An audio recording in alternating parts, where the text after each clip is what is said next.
Looking for an EHR that's built for the way therapists work? From automated scheduling and billing to customizable notes and treatment plans, Simple Practice gives you everything you need right at your fingertips. Learn more at simplepractice.com. Looking for expert speakers for your next event? Curt and Katie Vernoy, that's me, deliver engaging workshops on clinical, legal, ethical, and business topics. Give your audience practical tools to thrive as modern therapists. Learn more at therapyreimagined.com. You're listening to the Modern Therapist Survival Guide, where therapists live, breathe, and practice as human beings. To support you as a whole person and a therapist, here are your hosts, Curt and Katie Vernoy. Welcome back, Modern Therapists. This is the Modern Therapist Survival Guide. I'm Curt with Katie Vernoy, and this is the podcast for therapists about the things that go on in our practices, the things that go on in our lives, the ways that we go about doing things. And occasionally we talk about someday we're going to retire and we're going to reach the end of our career. We've had a couple of kind of discussions around long-term preparation for that and really being able to talk more in depth about what that process might look like. We are joined by people who've written approximately 10,000 books between the two of them, some of which have very much informed Katie and my practices. So honored to have people that I've read so many of your words throughout the years. So we're so thankful to be joined by Dr. Margaret Wehrenberg and Lynn Grodzki, LCSW, to help us talk about the retirement process. So thank you so much for joining us today. Oh, it's great to be here, and thanks for those kind words. Thanks, Curt and Katie. So nice to join you. We're so excited for this conversation. I actually have a colleague, we're going to interview her in probably a couple of weeks, where she's going through this process, and she needed your book and did not have it. And I've seen so many folks have such a hard time figuring out when to retire, how to retire. And I think we've made a joke that therapists don't retire, we just kind of fade into the chair. And so I'm very excited about this conversation. But before I also gush too much, I would like to ask the question that we ask all our guests, which is, who are you and what are you putting out into the world? Well, I'll start. I'm Lynn Grodzki, and I'm a psychotherapist that had a business background before I became a psychotherapist. So after I became a psychotherapist, I started to do some business coaching of other therapists and eventually continued my own coach training and had a dual practice where I worked as a psychotherapist, as a clinician, but also as a business coach primarily for therapists, and wrote a lot of books for therapists. And Margaret and I kind of met each other at conferences. So we would be speaking, and I was a big fan of Margaret's books and often referred my clients to Margaret's books. And then she told me in a conversation that she was going to retire. And I was really surprised about that. And we began to talk about her decision to retire and about retirement in general. And then decided that we really wanted to explore this. And we started to survey other therapists. We did hundreds of surveys of other therapists. We started to teach on this and then eventually started to write. And at this point, what I'm really excited about, and Margaret will talk about this too, is we've written the first guide for therapists about retirement. So there really wasn't anything in the literature before this, which is kind of stunning because as you and Katie and Curt know, everything's been written about therapy. I mean, there's so much out there. We couldn't believe that there was nothing about this. Yeah. And I, Margaret, have been a therapist one way or another since I was 20 and graduated from college with an absolutely unusable degree in theater. And and I needed to make a living, and I ended up as a psych tech at a residential treatment facility for children. And I was taken with therapy from that point onward. So my long career has wandered all over different kinds of specialties. But what I began to realize as a young therapist, and especially when I started working a lot with addiction, which led me to work with trauma, is that I had so many clients with intense anxiety who couldn't do the therapy work because they couldn't manage their anxiety. And I started to develop all these ways people could work with anxiety, and then realized the reason I didn't know anything is because therapists weren't writing about it. This was barely, Beck's work, David Byrne's work was just beginning. So I really started investigating that, and I wrote books for therapists on how to handle anxiety symptoms, thinking it would make whatever kind of therapy otherwise they were doing, whether they were addictions or trauma or personality disorder or whatever, that they could use these methodologies. And so my work became very pragmatic, and my practice then became half of what I did. The other half was teaching continuing education around the United States and internationally. And at this point, I've estimated that I've presented live in front of over 50,000 therapists on treating anxiety and depression. And I was starting that before the world of social media and podcasting became a possibility. So this is a little new for me to be on a podcast. One of the questions that we start with is not from a shaming place, but a wisdom place. If we can take what other people have done and not make the same mistakes as them, why not? So in all of these interviews and what you've talked about with people around retirement, what are some of the things that you've seen therapists get wrong, identify as their regrets as they plan for retirement? Well, I'm going to let Lynn mostly say that, but I'll say the biggest regret is they didn't plan. And that it comes upon them by necessity sometimes and takes them by surprise, even at some young ages. Or it comes upon them when they suddenly have a life demand that says, I can't continue working, and they're not fully prepared.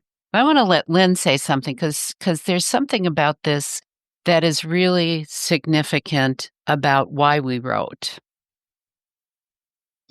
As we started to think about the profession in general and how people leave when they leave, we realized that next to entering the profession, retirement is the most consequential transition in a therapist's journey.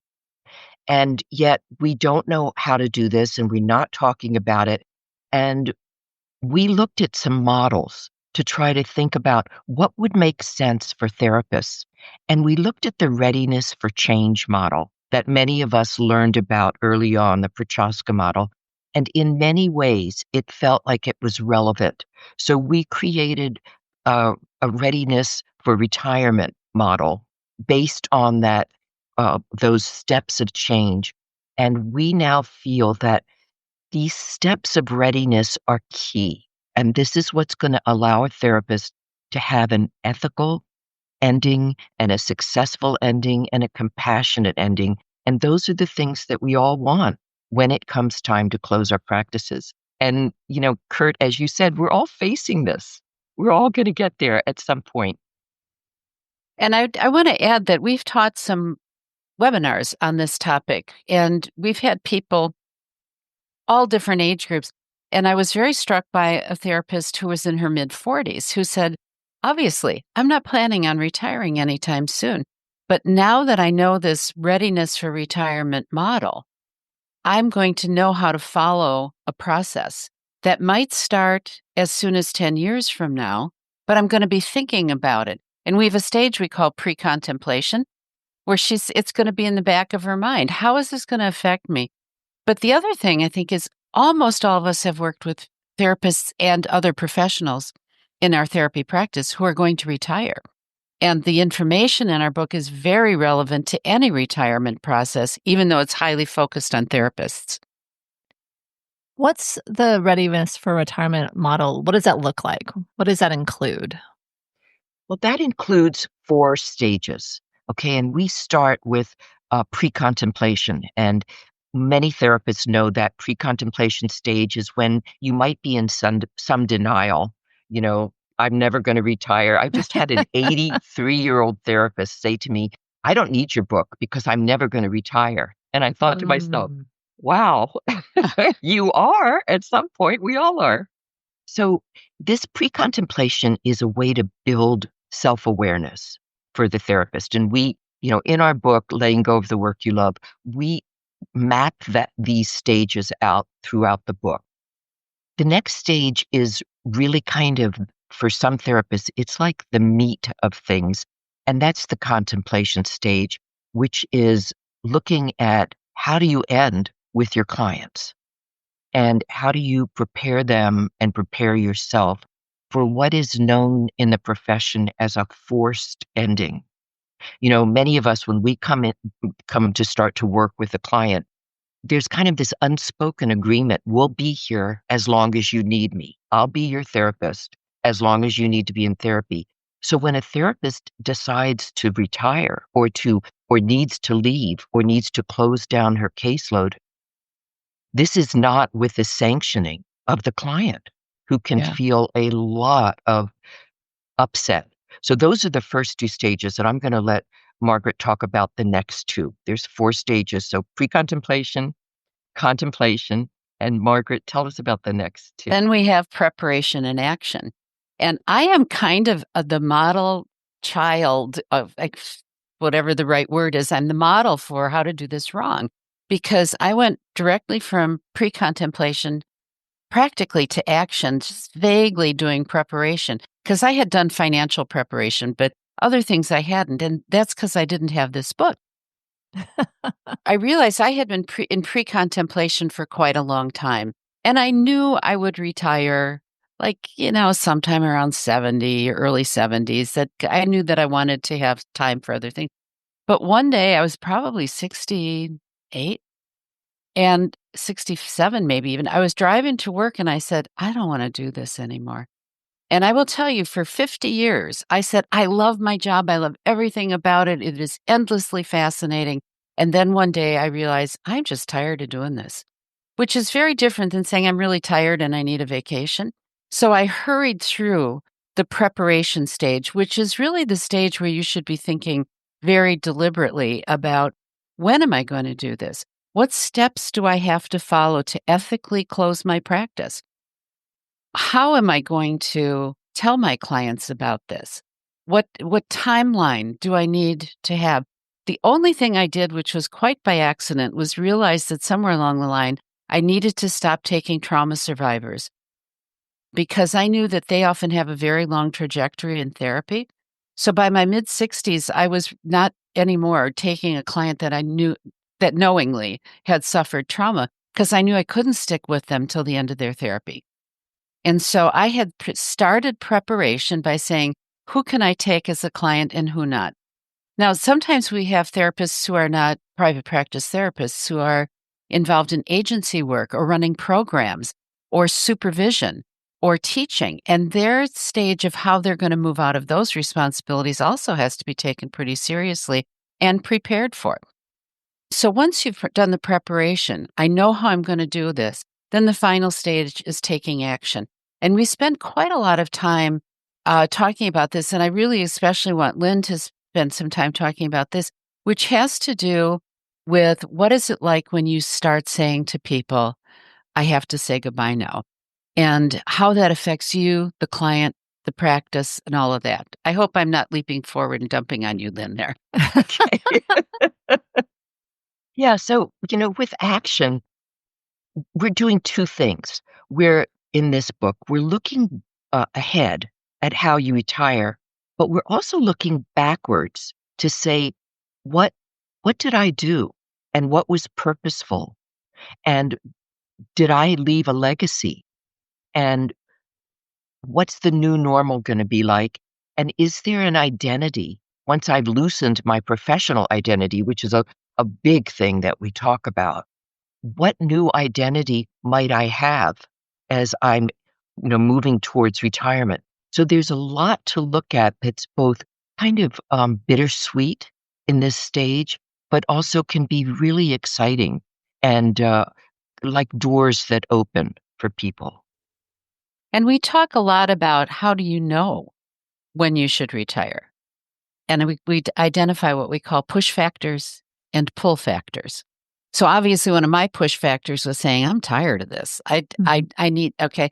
But one of my pull factors was, I have grandchildren and they don't live close to me and I want to go spend time with them. So I was drawn towards family needs.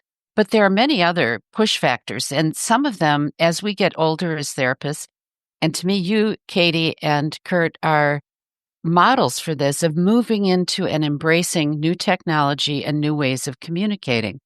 Some older therapists say, that's beyond me. I don't want to learn how to do it. And so they may be pushed out by the world of social media or the different ways we need to connect, which you two are doing very effectively. But that may drive a therapist to say, I got to get out of this profession if that's what it requires. Others may be feeling pushed out by the changing, I'll call it social vernacular. As the culture changes, we need to know how to talk to our clients. We need to know what language they're using. I can see on your screen, you've got your identifying pronouns. That speaks to how we need to be sensitive to identity of our clients. And as older clients, keeping up even on the language that people use to talk about relationships, to talk about sexual identity, about gender fluidity. If you as an older therapist are beginning to feel like your head is spinning because there's so much more to be aware of, you may say, this is pushing me out of my profession, out of my comfort zone, because I can't be a good enough therapist if I don't have that information readily at hand. And it is a good therapist, I think, who is aware of where their limitations are in that regard. And I don't want to go too far off that cliff, but social issues and administrative issues and insurance demands and all that could be push factors. But pull factors include your unfulfilled longings. And I thank Lynn for that phrase, which is, what have I longed to do in my life that I never had time for? And that you start in our book, Letting Go of the Work You Love, talks a lot about what are you moving toward? And what are those factors that pull you, and how can you identify them and plan to work with them? As a therapist, your time is precious, and Simple Practice helps you protect it. Their new AI-powered note taker creates structured progress notes in minutes, so you can wrap up sessions and move on with your day. Easy-to-use billing features take the hassle out of getting paid, even when insurance is involved. Another great perk? Scheduling is simple for you and your clients with unlimited automated appointment reminders.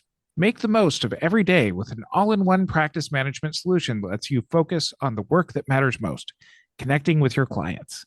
Join over 225,000 practitioners who trust Simple Practice to keep their day running smoothly. Start today at simplepractice.com. One of the things that I've seen in the conversations about retirement, well, at first, let me respond to what you just said, Margaret, was I think the pandemic was one of those pieces, right? That moving to virtual, all of the technology, the explosion in that, there was a lot of folks that I think decided to retire instead of make those shifts. And I'm sure that was chaotic and pretty awful for them. I think there's this other piece where there's a lot of folks like this 83-year-old you were talking about, Lynn, that was really, they're not either wanting to retire, not able to retire. There's a lot of folks who financially haven't made the planning. And so there's a lot of mixed feelings that I think come up with this. And I feel like when we talk about retirement, I think we need to talk about, the tactical things, but I think the emotional journey. And so I know you talked about the push and pull factors, Margaret, but I am thinking about just the emotional process through those stages and how someone can truly assess where they are and how they can take steps forward. Because it feels like there's so much complexity. All these therapists are different. There's so many different things going on. What is this? What is the emotional journey from pre-contemplation through action? This is really difficult and deep, and we want people to take their time with this. So they have time to really process through all of this. And it happens in a couple different ways. So sometimes what therapists have to do is they have to separate out who they are and what they need as a person versus what they need as a professional and what their responsibilities are professionally. And that can be really difficult. And as you say, sometimes leaving your work is a choice, but sometimes it's not. Sometimes it's something that's forced upon you, or sometimes it's mandatory.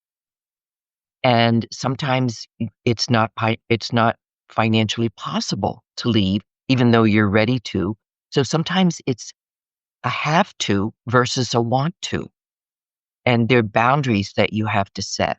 And then on top of that, if you do decide that you're cutting back or you're leaving your practice, then you really have to think about, how do I do this clinically? And I think this is one of the most difficult things and the most valuable things that we explored a lot in this book. We're not taught how to end relationships well in our society. You could probably count on a couple fingers anytime that you've had a significant relationship and it ended well. So for us as therapists to know how to end these significant relationships that we have with clients can be really difficult, and we can feel like we don't know how to think about this or how to do this. And we forget how attached our clients are to us, even if we might not be attached to them. In one of our workshops, we had a therapist say, "Oh, I shut down my practice. It was no big deal." And I thought to myself, I wonder what your clients would have said about that. Yeah, my So goodness.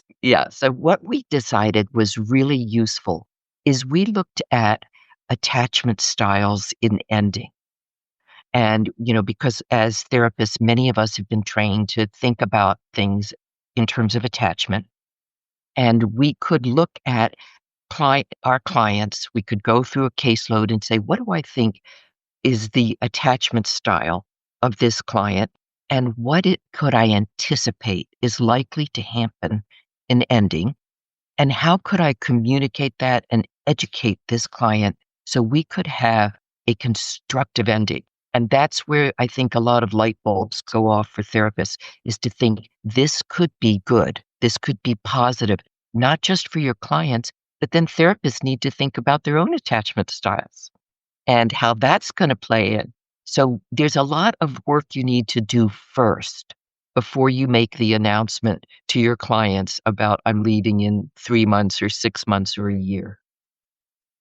And I really want to say that we spend a lot of time in our book about what this letting go process entails for the individual therapist to be conscious of their own process while working it through with their clients, because you have to be an ethical therapist to the end, paying attention to your client's needs. Even when your own need is to retire, your clients still are your responsibility. And for that reason, talk a lot about and offer a lot of worksheets and questions for reflection, personal reflection, about what your identity as a therapist is, what your identity as a person is, and also what do you imagine your retirement will be, and helping people to think clearly about how they will not just, oh, I want to start traveling the world. That's pretty vague. We want them to start thinking very specifically, and we even offer an imagery guide for how to visualize qualities that you are going to prepare yourself for in your retirement before you actually retire. So there's a lot of very pragmatic, focused questioning worksheets and that kind of stuff in the book to be able to work through this very emotional process of deciding it's time to go. And I noticed you use the concept of a therapeutic chair. We talk about leaving your clinical chair and how to be ready to do that. Yeah. So, Katie, as you asked, a lot of therapists feel guilty. They feel guilty on a lot of different levels. It could be guilty because my clients didn't ask for this and I'm abandoning them, or guilty because the world needs therapists right now and there's a lot of waiting lists out there and who am I to leave? Or just guilty on a kind of a meta global level. I have skills that I'm not using. So I think of all the emotions that in our interviews and in our surveys that came up, guilt was like number one. That was making it hard for therapists to see their way clear for this and to kind of leave that clinical chair in a good way and a good place. That's so important. And the second thing that took people a lot by surprise, and we had many people who were already in the retirement process, was the feeling of grief. And they're unprepared to deal with the grief that they feel. We want therapists to be prepared for the grief they will feel at losing. If they close their practice and close it, not by attrition, that's a lot of relationships ending simultaneously. And the feeling of grief really surprises people quite a lot. And we heard that, that people who decide to retire by attrition kind of attenuate that emotional process, but also their clients are grieving. So we really focus on the emotional process in both directions. Just as you're talking about this model, I'm so thankful that somebody's doing this work. A lot of what my career has focused on, at least within the profession, has been educating the up and coming and talking about the developmental model of supervisees, which kind of seems to be get to licensure and then get to supervise and then do something for 40 years and then it just kind of ends. So yeah, I'm very thankful that somebody's blazing a pathway before we all run into this ourselves. A lot of what you're talking about is therapists who have this choice to be able to end. And wondering about those therapists who feel, for whatever reason, financial pressures that they have to continue to stay on. I've heard from therapists before that their retirement plan is suicide because they don't have the finances to be able to end their job. Can you speak when people are, for whatever reason, tied to needing to continue to work? Yeah. So, as you know, I've been a business coach for a lot of therapists. And as a profession, we are notoriously not very good at business and not very good at the business of therapy. And part of this is to recognize that, of course, you want to work as long as you can, but we don't have an unlimited capacity. And this is another topic that Margaret and I really looked at that is not discussed in our profession, is at some point, you have to make some kind of evaluation about whether or not you could still do this job. And since so many of us do it in private practice, or we do it without supervision at certain points in our life, we're relying on our own assessments. And we saw, it was so interesting, Curt, because we just saw this article in the New York Times that was tracking this 100-year-old therapist, psychotherapist, 100 years old. And she says, I can't see and I can't hear and I get confused and I can't remember things. So you would think somebody would say to her, maybe your capacity is such that this is not right anymore. But she said, but I love doing this work, so I'm going to continue. So these are really sophisticated questions that a lot of other professions don't come against because we're a very unique profession. We're unique in the way that we practice and in the way that we're licensed and the way that we kind of see our, the ethics of our profession. So it's not just, I might need to work until I die. It's how long could I really work? And how do I plan for that? And how do I make sure financially that I'm making smart choices? So that's what I want for all therapists, is that they get better at the business of therapy, regardless of where they're practicing, whether it's in an agency or whether it's in academia or whether it's in a group practice or a private practice. Yeah, and the one piece I would say is that for those who don't have the luxury of retiring now, when maybe they would like to, is that it becomes very necessary, and hopefully with the help of a supervision group or a couple of peers that are honest with you, to try to balance your self-care and your awareness of your own capacity against the feeling that you need to keep working, so that you are taking good enough care of yourself to provide quality care, and that you have somebody who's helping you monitor, as Lynn talked about, the capacity that you have. How many hours a week, how many hours a day can you work and still be competent? And then I also would say to take a good hard look at Lynn's work on how to set up a financially viable practice, because many therapists just don't know, and they could do better perhaps. I think that's really a good point. And I think the other element is that we can retire as therapists and not retire from the workforce.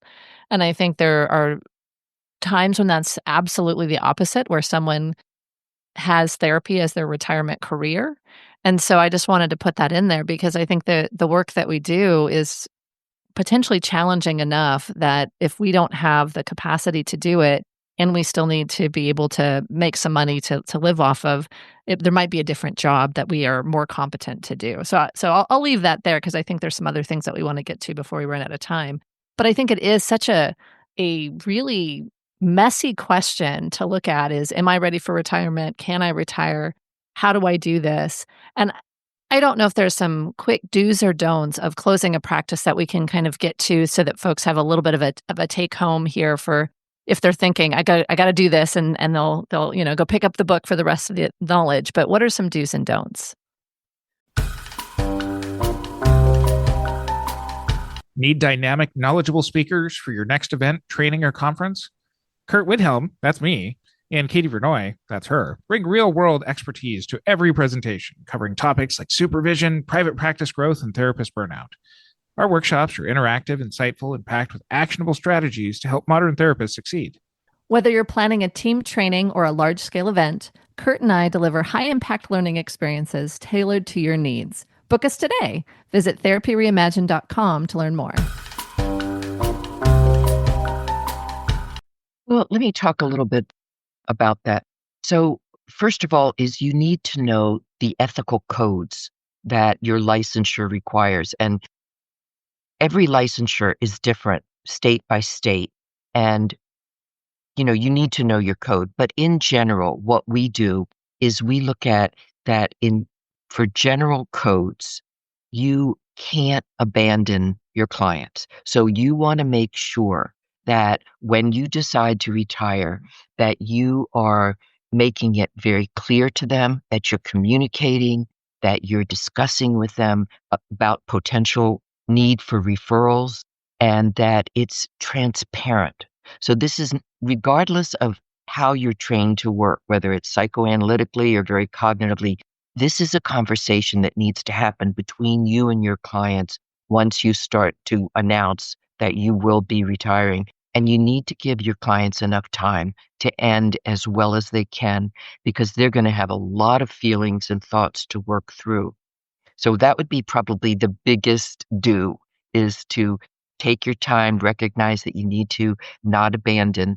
And then in terms of things that you might not, that you want to not do, is you want to make sure that you have a way to store your records, that you have a way to protect your intellectual property, that you have a way to close things down that keep you secure. And, Margaret had a little experience with this that if you're willing to talk about it, Yeah. I felt it was a new one for us. Yeah, it really was. Just very, very quickly, I have an unusual name. There are not a lot of Margaret Wehrenbergs on the internet, like maybe one other one, and she's dead. And so I decided I'm retiring. I'm not taking new clients. I don't need my website anymore. People who need to know how to reach me know how to reach me. And so I just didn't renew my domain name. I'd let it go. I didn't think about it, didn't consult with anybody. There's another one, consult with people. And I discovered to my horror a few months ago that a treatment facility acquired my domain name and is using it to advertise their services, implying, but not saying, that I am condoning it, working with them, supplying them with data.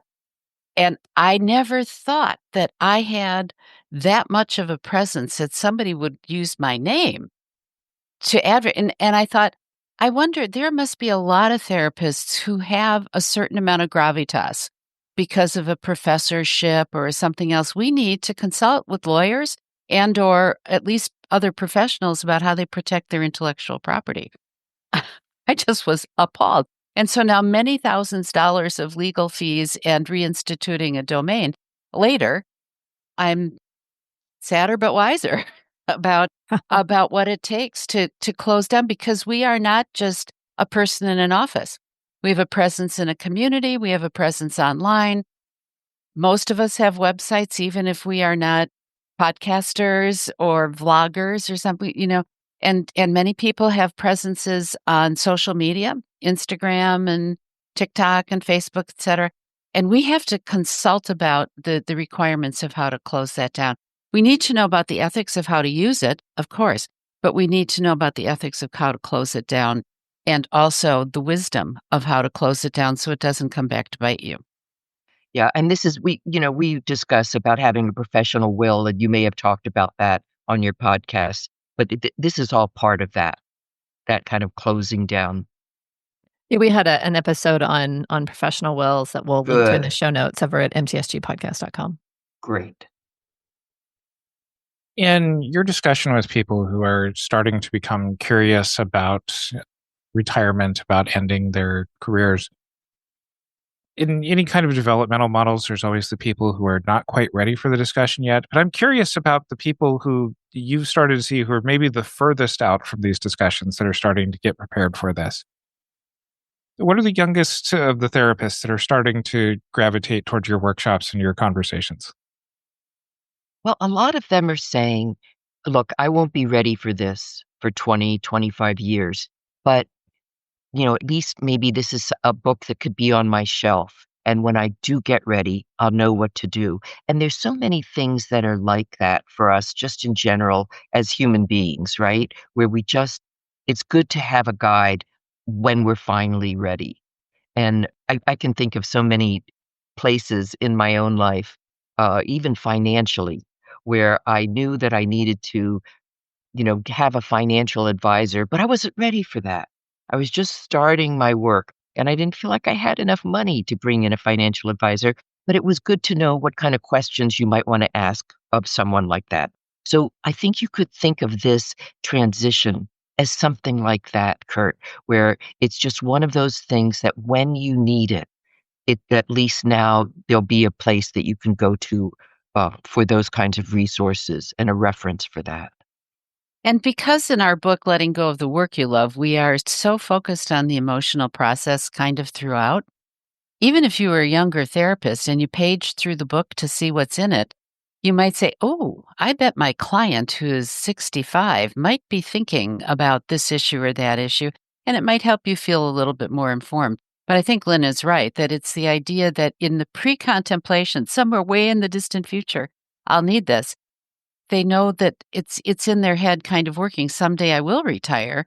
And when is it time for me to think about that more seriously? So one of the points we make is you may need to think seriously about retiring a decade before you actually want to do it.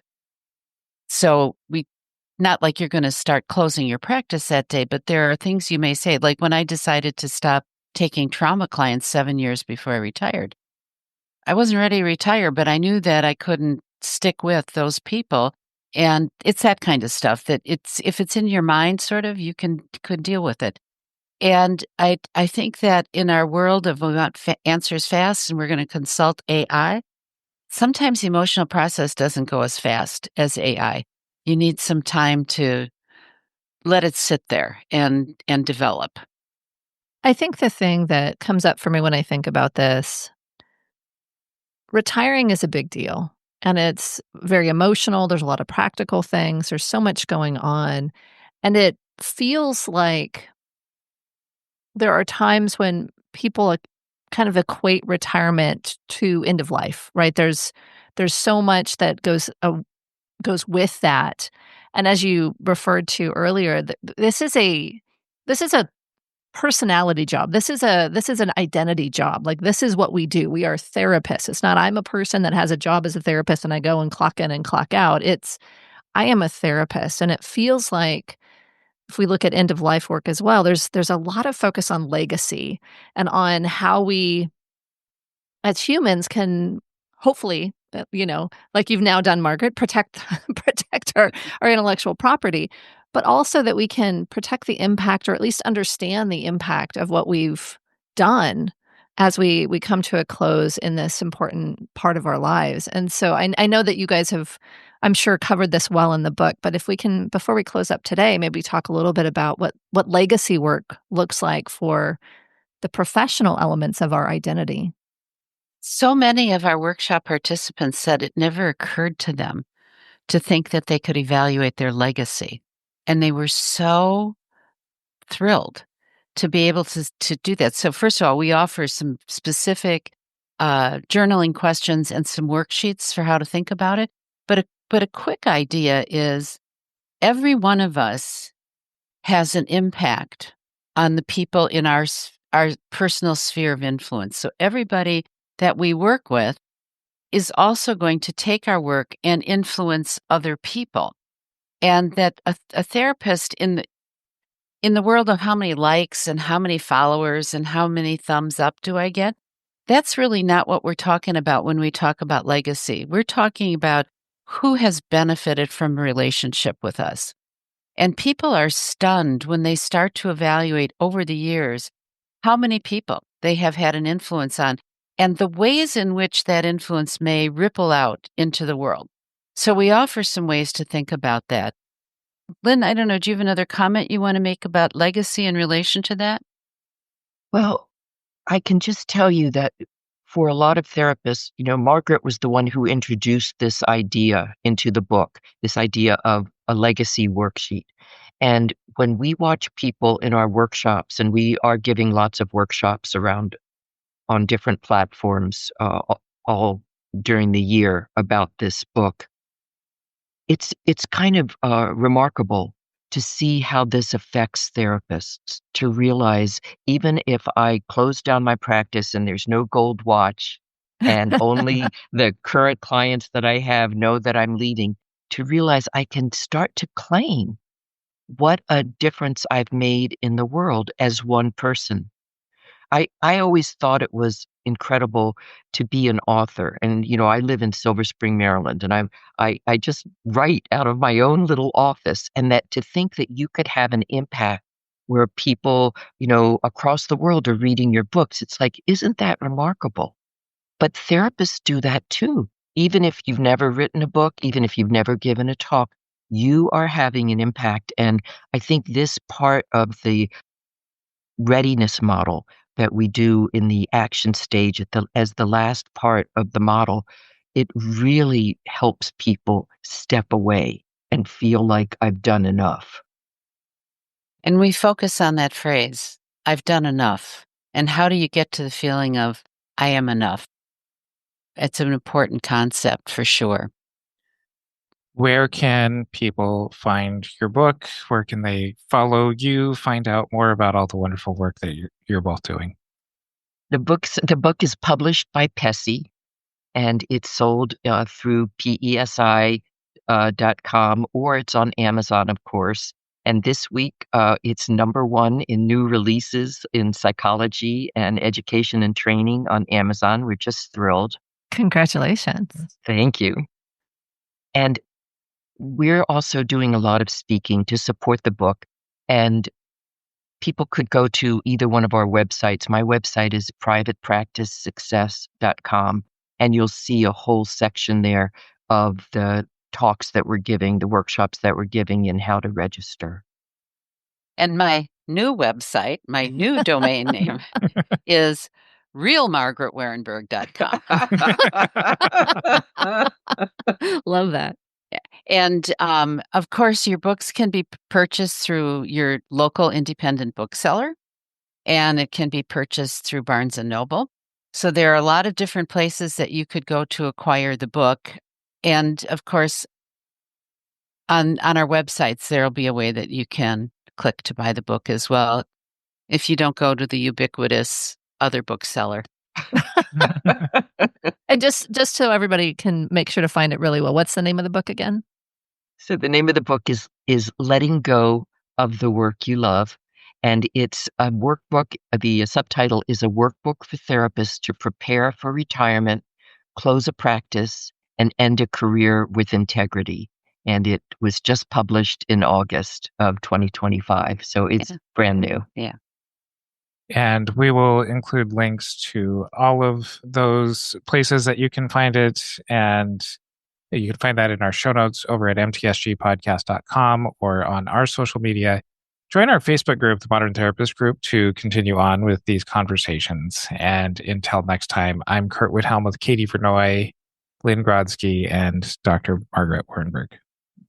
Thank you, Curt and Katie. It's a lovely conversation. Thanks so much. Over 225,000 practitioners already use Simple Practice to grow their business and simplify admin tasks that take time away from their clients. Isn't it time your EHR worked as hard as you do? Find out more at simplepractice.com. Want expert training for your team or event? Katie and I offer engaging workshops with real-world strategies for modern therapists. Visit therapyreimagined.com to learn more and book today. Thank you for listening to the Modern Therapist Survival Guide. Learn more about who we are and what we do at mtsgpodcast.com. You can also join us on Facebook and Twitter. And please don't forget to subscribe so you don't miss any of our episodes.